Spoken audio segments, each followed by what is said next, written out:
For 2,000 years, humanity has been obsessed with a single riddle. Left behind in the isolated penal colony of the Patmos, an ancient text warned of a future system. A system of total compliance, total surveillance, and absolute control over human commerce. It said, "Let him that hath understanding count the number of the beast. For is the number of the beast of a man, and his number is 666. But for centuries, researchers made a critical error. They looked for a monster. They looked for an overt tyrant. They failed to realize that the Greek word used for the mark, Charagma, historically referred to a stamp or a brand, or an official imperial seal used for commercial transactions. What if the beast is not a person, but an infrastructure? And what if the figures we see on our screens every day are merely the architects, engineers, and custodians of a digital cage that has already been built right underneath our feet? Today we aren't just looking at headlines. We're looking more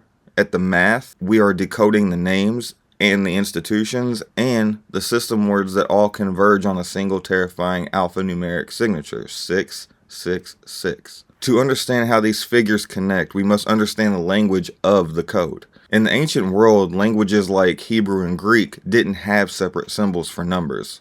Letters were numbers. The practice gematria was used by mystics and dissidents alike to hide messages in plain sight. So when we apply the full English base 6 cipher, assigning multiples of 6 to the English alphabet, something strange happens. The background noise of every single language drops away, and a specific cluster of modern tech, political, and institutional terms hit the exact number 666. Is it statistical coincidence? Maybe. Or maybe it is the blueprint for a technocratic matrix. So let's talk about the players involved in this. So the first figure here doesn't wear a crown or command a physical army, yet he holds the dominion over the attention, data, and psychological profiles of over 3 billion human beings. So when you run the name Mark Zuckerberg through the base 6 English cipher, the math drops squarely on 666. To understand his rise to power, we have to go back to 204, a Harvard dorm room, a platform called Face Smash that morphed into Facebook. But alternative researchers look deeper. They point to a defense project shut down the exact same day Facebook launched, DARPA's LifeLog.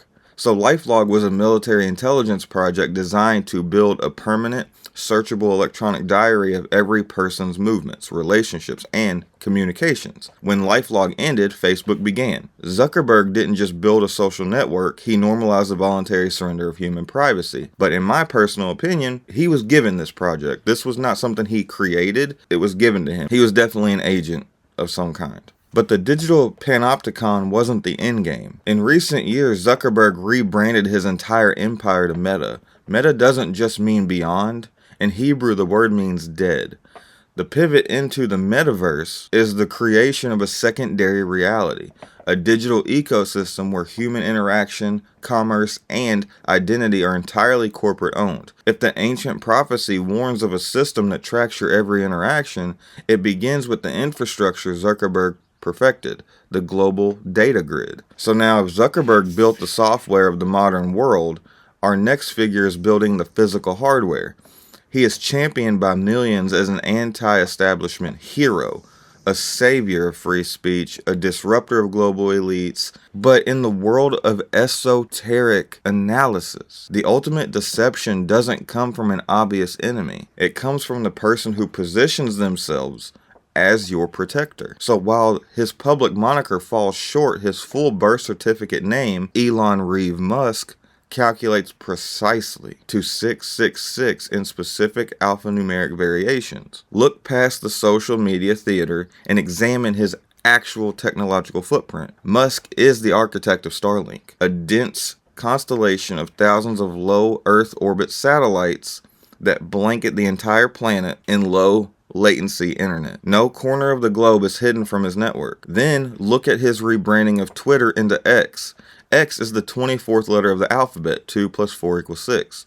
Now, historically, the symbol of X, or the cross symbol, has deep esoteric roots in representing the crossing of dimensions or the merging of a man and machine. And that brings us to Neuralink. The book of Revelation explicitly states that the mark is received in the right hand or in the forehead. Neuralink is a brain-computer interface designed to implant microscopic electrodes directly into the human cortex. Musk openly states that this is necessary for humanity to survive the rise of artificial intelligence, that we must achieve symbiosis with the machine. So he is building the literal interface that connects human consciousness to the digital web. He controls the satellites, the AI, and the brain chips. He is the master engineer of the technocratic beast. And while the tech giants built the physical cage, the political stage requires a diplomat, a figure who operates in the shadows of elite real estate and international backrooms. So let's talk about Jared Kushner for a minute. In English gematria, his name hits the number 666 perfectly. But for the prophetic researchers, the connections are so glaring they almost feel scripted. So for decades, Kushner's family real estate empire held its headquarters at one of the most infamous addresses in the world, 666 Fifth Avenue in New York, a building that during their tenure housed Lucent Technologies,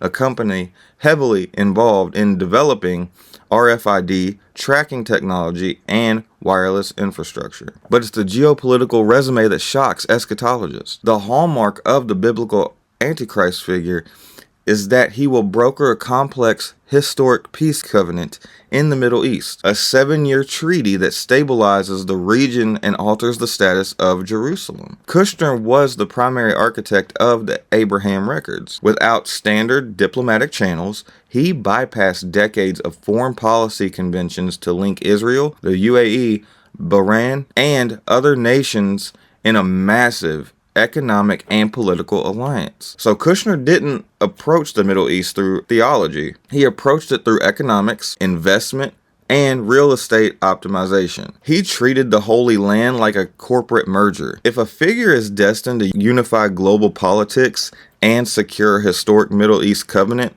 Kushner's track record places him directly in the center of the crosshairs. Now, to complete the trinity of power, tech, politics, and occult nobility, we must turn our eyes to Europe. So for centuries, alternative historians have tracked the bloodlines of the European aristocracy, pointing to the House of Windsor as the hidden coordinators of globalist agendas. The spotlight fixes on Prince William, the heir to the British throne. When his full name, William Arthur Philip Lewis, is translated through specific Hebrew script variants, researchers find the 666 signature hidden within his titles. But the esoteric symbolism goes far deeper than a name cipher. So look at the royal coat of arms. It depicts a lion, a unicorn, and a leopard, imagery that mirrors the multi-headed beast described in the visions of Daniel and Revelation. William's rise to power is calculated.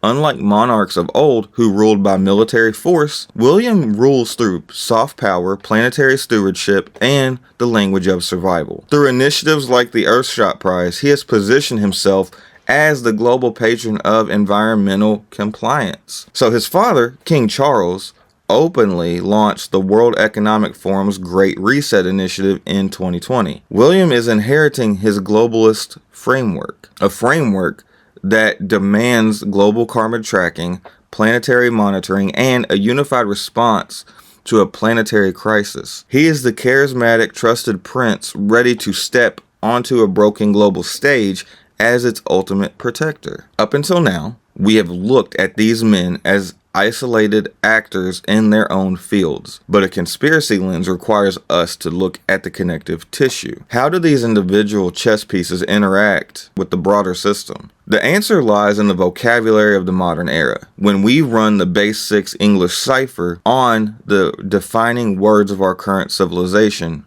we find that the Matrix isn't just naming its operators, it's naming its tools. So this is where things get kind of hairy. Consider the word vaccination. In English gematria, it exactly equals 666. Now, why does this matter? Well, over the last several years, the concept of public health completely shifted. It transformed from individual medical care into a mandatory digital compliance system. The vaccination push introduced the concept of the global health passport, or digital QR code tied to your biometric identity. Without it, in many parts of the world, citizens were locked out of grocery stores, public transit, and employment. Fucking crazy, right? But it was the first modern trial run of a system where your bodily autonomy is tied to your ability to participate in society, like the first wave of like a social credit score. And how is that compliance monitored? Through the digital wave.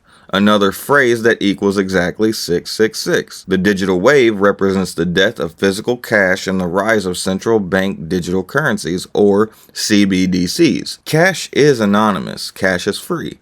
A digital wave ensures that every single dollar you spend can be tracked, permitted, or deleted by a centralized authority in real time. Now let's watch how the lines connect. Mark Zuckerberg builds the digital ID infrastructure and social scoring metrics needed to track who is compliant. Elon Musk launches the computer infrastructure, a word that also equals 666 in English gematria, supplying the Starlink satellites and the Neuralink interfaces to ensure the digital wave can reach every square inch of the planet. Jared Kushner operates out of New York, the financial capital of the empire, which itself equals 666, using his economic frameworks to tie Middle Eastern peace to digital integration and biometric border controls. Prince William provides the globalistic, aristocratic moral authority, convincing the masses that giving up their personal freedoms to this centralized system is the only way to save the planet from climate disaster. Now let's not get this shit twisted. They are not competing against each other. They are building different walls of the exact same prison. The tech moguls build the tracking nodes. The politicians draft the treaties. The monarchs validate the moral narrative. And the system vocabulary binds them all together in a mathematical lockstep. So when you step back from the board, the ultimate truth becomes clear. The search for a singular, cartoonish villain with a literal stamp on his hand has blinded humanity to the actual reality. The true Antichrist of the modern conspiracy lens is not just a man. It is a technocratic beast system. It is an artificial intelligence-driven network that unifies global governance, global finance, and human biology into one single inescapable ledger. And every time you log into a facial recognition device, every time you use a digital banking app that tracks your carbon footprint, every time you accept a new terms of service agreement that surrenders your personal data to an algorithmic cloud, you are checking into the system. We all do it. It's almost inescapable. It really is. Like you have to sign into everything or you can't function. It's part of playing their game. I get it. But the figures that we have discussed, Zuckerberg, Musk, Kushner, Prince William, are the public stewards of this transition. They are the faces chosen to make the system look convenient, look safe, look innovative, or look necessary. But behind the corporate logos and philanthropic smiles lies a cold, mathematical reality that dates back to an ancient warning on an isolated island. Skeptics will tell you that this is all the law of large numbers. They will tell you that if you multiply enough letters by 6, you can make anyone or anything look like an ancient prophecy. And perhaps they're right. Maybe. I don't know. Perhaps it is all just a massive cosmic coincidence. But I don't believe in those. I don't believe in coincidences. I believe in patterns. Alternative research doesn't rely on numbers alone. It relies on patterns. When the numbers match, the technology matches, the politics match, and the global goals match perfectly with an ancient blueprint for total human subjugation, we have a duty to stop looking at the nightly news as random events. The system isn't coming in the distant future. The satellites are already in orbit. The brain chips are already in human trials. The digital currencies are already written into law. The infrastructure is complete. The only question left to answer is, when the beast system fully boots up, who will have the courage to unplug. That is my time today. Thank you guys so much for coming. I love you guys. Remember, don't drink that. Hit me in the comments below. Tell me what you thought about the episode. I cannot wait to bring you the next installment. Love you guys. I'm out.